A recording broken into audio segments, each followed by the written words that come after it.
Hello, everybody, and welcome back to the San Jose State Spartans football preview show here, given to you guys from the Spear. This week, we've got a new cast of characters, but you're still stuck with the originals here, two of the three originals. Sorry, Ryan. Gonna mention that you're gone again. Where are you? Back again. I'm Max Miller with my co-host Derrick, newcomer Benny Garcia, and newcomer Lamar Moody. Now, for those of you who are historians here on the Spartan football preview show, you may have seen Benny Garcia once or twice last season, but Lamar is a new entrant into the Spear class here at San Jose State. And the first thing he's told all of us here as editors and people of the staff is that he's a quote unquote football head. And he's from the LA area, which is perfect because the first thing Derrick and I thought was to get him on the show. But of course, I can't do this without my co-host, my main co-host. Sorry, you two, but I got to go to my man, Derrick. How are we? We got a big game this weekend. Derrick, it's USC, San Jose State. This is our biggest preview show of the year. How's it going, my man?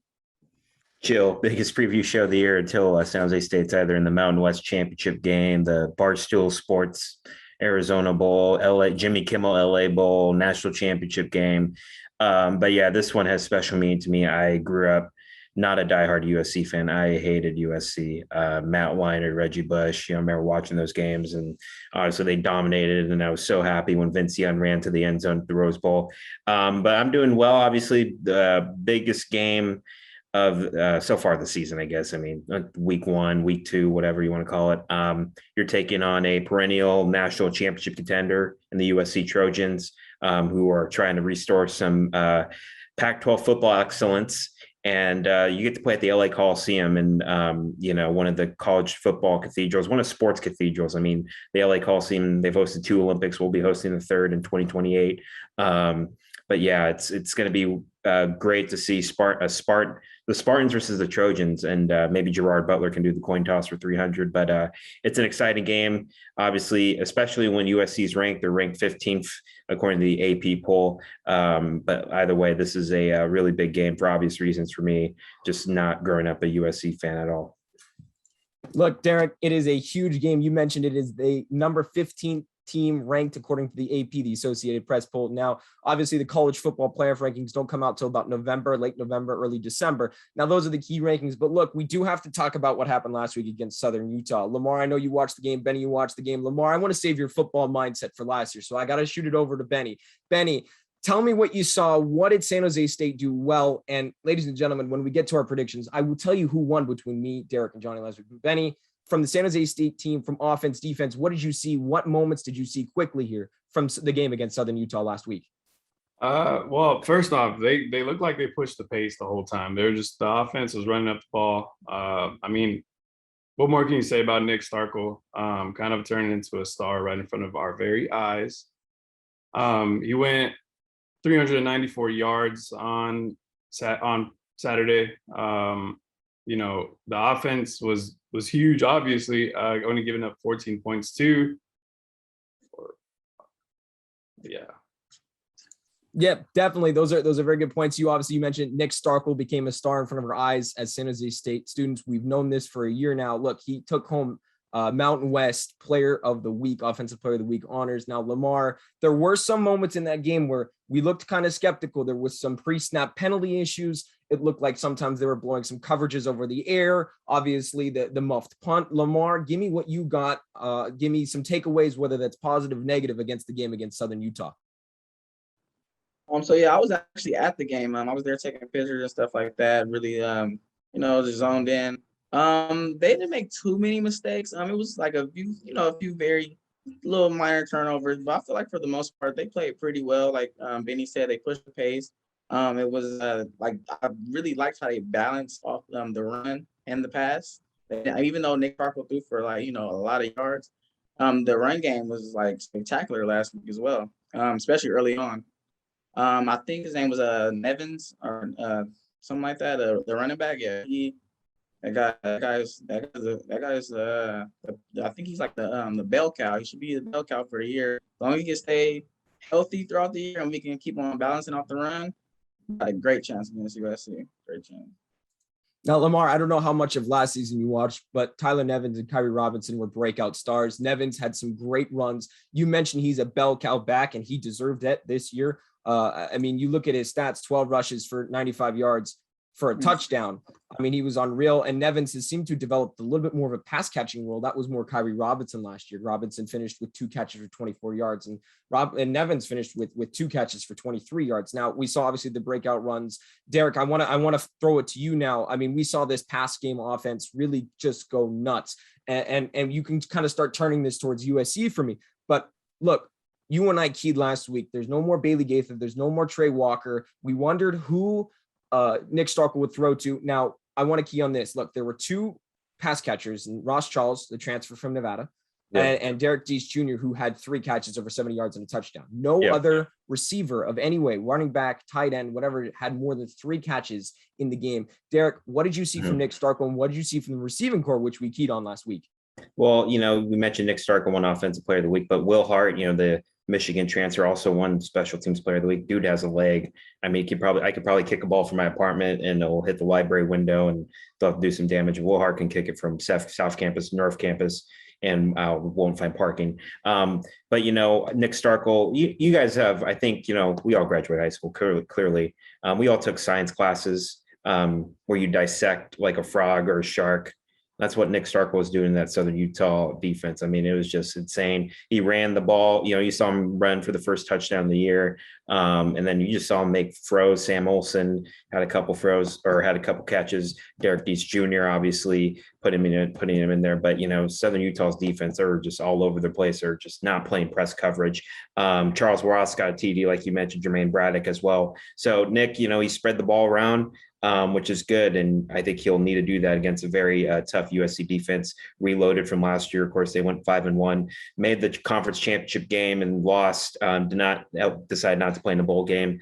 And it's going to come down to the quarterback play. Of course, USC has Kaidon Slovis, who is a Heisman hopeful, who, of course, like I said, this is a pressure-packed USC year where it's basically national championship or bust for them.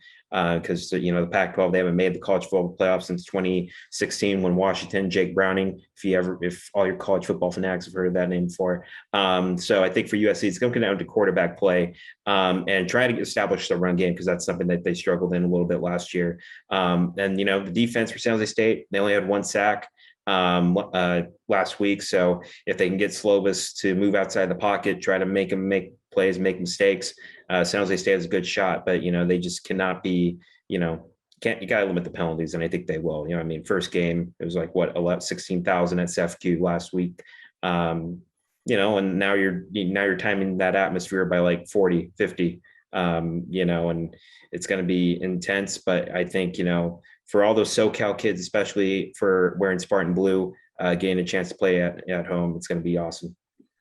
Now, Derrick, you did a good job turning that there to USC, and I think that's a great option. Now, I attended Brent Brennan's press conference this week, and there was a couple of things that you mentioned there. You talked about making pressure on the quarterback. Now, one of the main questions that kept repeatedly getting asked by media members here to Coach Brent Brennan was, how was San Jose State going to match up physically wise to USC? Obviously, USC, they've got the big recruiting program. We all know who University of Southern California is. It's the Trojans. They're number 15 in the nation for a reason. Now, when asked about this multiple times, he eventually said this. Brent Brennan said, quote, "Are we doing anything different in practice to simulate the size and speed of USC? Not unless the 49ers want to come over here and practice." Now, Benny, look, you're in the LA area right now, and I know the hype around USC. This is their first game of the season. Obviously, the Spartans playing on week 0, quote unquote. Look, so USC is coming in. What are the keys for San Jose State to try and get this victory here? What are you expecting out of USC? Obviously, like Derrick mentioned, the crowd is going to be a packed house. I mean, there's going to be 30,000 plus, and there's no more Rams football there. So tell us, what's going on? What's going on with USC? What do you see? What are some keys for San Jose State here, Benny? Man, it's going to be for the Spartans, it's going to be a different crowd than they've seen before. They're never going to see a crowd like this in USC. That's going to be jumping. Crowd's going to be raucous, man. A few keys to the game, I feel like.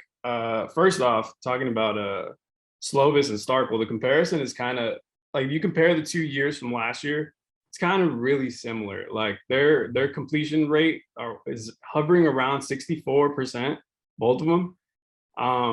They both had 17 touchdowns last year.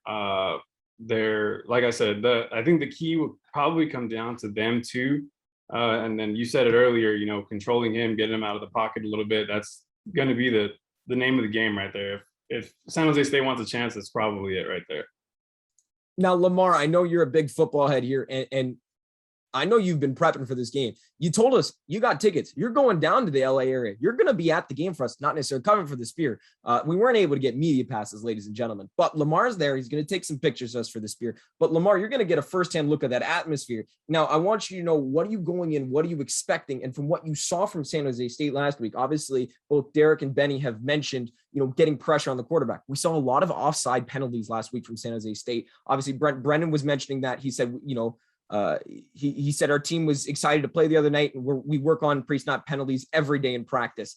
He said he wasn't happy with how they were penalized, and they have to play cleaner football. And of course, to play a number 15 team in the nation, that needs to happen. It's going to come down to this team playing football, executing, and I think Benny keyed on it best, is it's going to come down to how are these two quarterbacks going to react. Nick Starkel, obviously former SEC player, he lost to San Jose State when he was at Arkansas through 5 interceptions. So big game, obviously. Last year we played Boise State. We won the Mountain West. Lamar, going to the game, give me some keys for both sides. Key USC for victory and key for San Jose State for victory here.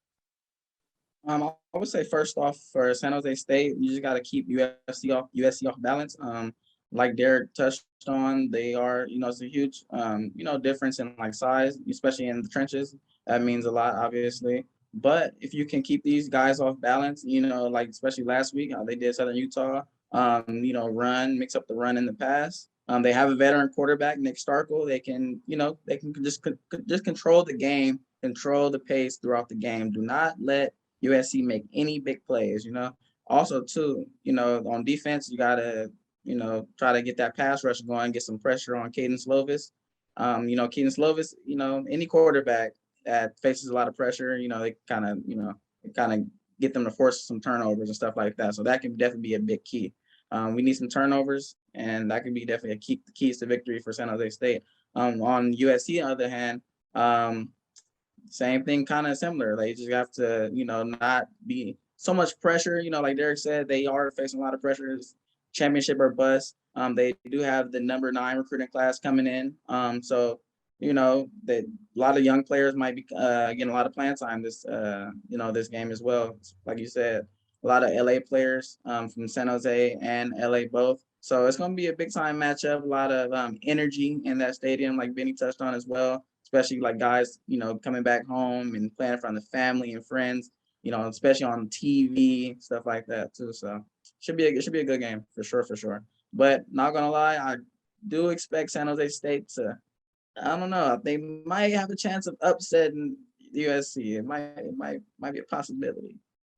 Well, Lamar, that's a perfect segue. We got to get into some predictions here. Now, boys, this is a huge game. I'm going to go ahead and give you the odds. But before I do that, Derrick, I regretfully announced that yet again, you still do not have a prediction win. Last week, it was you, me, and Johnny in the predictions. Johnny, let me recap, with a 34-14 San Jose State win. DQ, Derrick Al, with a 37-16 San Jose State win, and me with a 42-18 win. And if you remember how we did it last year, we add up just the difference in missed points. Now, Johnny with a I believe an 11-point difference. Yeah. Yes, an 11-point difference. DQ with a 10-point difference, and me with just a lowly old 7-point difference. And yes, the over did hit, ladies and gentlemen, 1 for 1. I still haven't lost an over, but I have officially won my 3rd overall prediction. Derrick, still winless, but times are changing here. Look, let me give you the odds, and then I'll let you go for your prediction here. Derrick, the odds for this game, according to DraftKings, look, San Jose State are the other underdogs by a pretty wide margin, by plus 475, USC minus 675 favorites on the money. On the spread, it's by 14 points, in the over-under, a cool 59.5, which is about an even line. But Derrick, look, you got to find a way to win a prediction here. Is this the game? Well, by the way, of course, broadcast information, kickoff is at 2 p.m. It will be on Pac-12 Network, not Pac-12 app, Pac-12 Network. KSJS, we get to do a road game. I won't be there. Aikman Fain and Spear alumni, Kellen Constantine, KSJS and Spear alumni will get to be there. Benny, by the way, Benny's a Dodgers fan, everybody. He's not wearing the Dodger blue. Of course, he went to the game yesterday, or a couple days ago. And, saying I love LA. I think USC will sing the Tusk song. That's their fight song from Fleetwood Mac. It's going to be a lot closer game than people think. I think nobody's going to leave that stadium and head to Figueroa Street It's going to be an entertaining game. They're not going to leave disappointed. But I got USC, unfortunately. I think they'll squeak it out 30-27. It's going to come down to, obviously the pass rush. Can San Jose State generate a pass rush? Maybe they didn't show all their cards. They might have done a San Miguel casino and just hid their cards, did not go to the blackjack table. But I think USC, I think they're going to have a little more weapons offensively to just try to get it going. And they have a lot more NFL talent wise. But I got the Trojans 30-27 in a very, very close game. It'll come down to last possession. That's for sure. Derrick, I have to say we could see some similarities here. Now, ladies and gentlemen, for those on YouTube, if you see me looking down, I'm currently writing down our predictions. Yes, we're going to be very official. We're going to get it up. We're going to make sure we're no mistakes here. Now, if we continue the order of who we've discussed, I've got to throw it to our LA man number one, and that's Benny Garcia. Those dang Dodgers taking over first place here. I'm sorry, Giants fans. Look, this is a San Jose State football preview show. Let's reel it back in here, Benny. Head out of the Dodgers, head on this game against USC. What do you got for me? Yeah, man. Looking at the history against USC, I know in '95 we got blown out in that one. In 2009 we got blown out in that one, 56-3. But this is a different team and a whole different coaching staff, and a different outlook on San Jose State football this year, especially after the year that they had last year. Like for example, all right, last year. In 2009, the last time we faced them, the winning quarterback was Matt Barkley. Matt Barkley just got picked up for a practice squad on the Tennessee Titans, by the way. And, this year we're looking at Keaton Slovis. Okay, fine. But last year, who were the Spartans last year? Mountain West champions. So I feel like it's a completely different story. I feel like they can pull through. But I will say, I still have USC defeating the Spartans 35-27. That's my prediction. That's it right there. There you have it. Now, look, Lamar, you teased us before. Do you have an upset for San Jose State football? If you do, what's the difference maker? What play? Who makes that key play to push the Spartans over the edge over those dang Trojans? Like Benny touched on, they was Mountain West champs last year. They came in. I feel like they're going to come into this game with a lot of momentum, and a lot of confidence as well, obviously. So I have the Spartans winning this game. I would say the score would probably be about 38-35. Just squeak it out. They probably just squeak it out. Upset alert. Now, look, you said by 3 points here. And ladies and gentlemen, I've got a little bit of a difference maker here. Now, in my head right now, I don't know who I'm picking. I will know in about 2 minutes here when I'm finished with this little mini rant.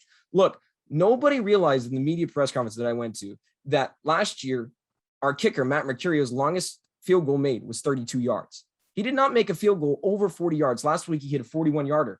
Already that got my mind thinking, what's the difference maker there? Now, Lamar has said that they would win by just 3 points. Look, when asking Coach Brent Brennan on that, he said, we've got a lot of confidence in Merc, meaning the nickname of Matt Mercurio, and we just didn't have any more opportunities last season to swing at some kicks from far out. So Matt Mercurio, unlike last week, only having that one opportunity plus all the extra points to show off his leg, he said he's the hardest worker out there. That could definitely well be the difference. But unfortunately, Lamar, it's a 3-against-1. I do have USC winning this game, and I have them winning this game 42-35. I think San Jose State's offense is going to have a couple of turnovers. Nick Starkel, we know he likes to throw the ball around, and we know he likes to have fun with it. Now, ladies and gentlemen, did you add up my score? That makes the over hit again. That's right. You heard me. The over will hit. I have every score written down to go through it one more time for you, ladies and gentlemen. We have Derrick out with a USC victory, 30-27. Benny with a 35-27 USC victory. Lamar going upset alert. Maybe San Jose State gets ranked after this. He has them winning 38-35. And I have USC winning this game 42-35. Ladies and gentlemen, Derrick, give us one more scheduling things. Give me our last little thoughts here, and then I'll go ahead and sign us off. I have a feeling Old Takes Exposed is going to do a screenshot of like you, me, Benny, and we're going to be internet famous for the wrong reasons. And if you are not down with that, you can write to Dwight Bento Hall, the Spear, Richie Zajac, our executive editor, Ralph Nichols, our advisor. If you guys didn't like our predictions, it's all good in the hood. It's going to be a big game, obviously. we're 0-4 against USC. Maybe could be 1-4. And Tuesday, if they do win, you're going to hear pep rally, barbecue this, we're out of school, and we're going to hear that. So, obviously, if you're feeling a little earthquake in San Jose area, that's because the Spartans just shocked the world, and we're going to be in the AP pool. But it should be exciting. Remember, Pac-12 Network, you can listen to the game on the Spartans Radio Network, of course, and also on KSJS. Aikman Fain, Kellen Constantine will have you starting at 1:45, folks. Derrick, love you to death, buddy. And I think we will see an earthquake. I think it could be fun. Now, ladies and gentlemen, remember, it's Labor Day weekend. Could we see 2 pep rallies, one on a Monday, one on a Tuesday? Who knows? But ladies and gentlemen, this has been the Spears Spartan Football Preview Show for Benny Garcia, Derrick Ow, and football head Lamar Moody. I'm Max Miller. Thank you all for watching and listening on Spotify. Check us out on Facebook, Twitter, Instagram, and check out the website, thespearsjsu.com, and at thespearsjsu on Twitter. Thank you all for watching and listening. This has been the Spartans Football Preview Show Week 2 against USC.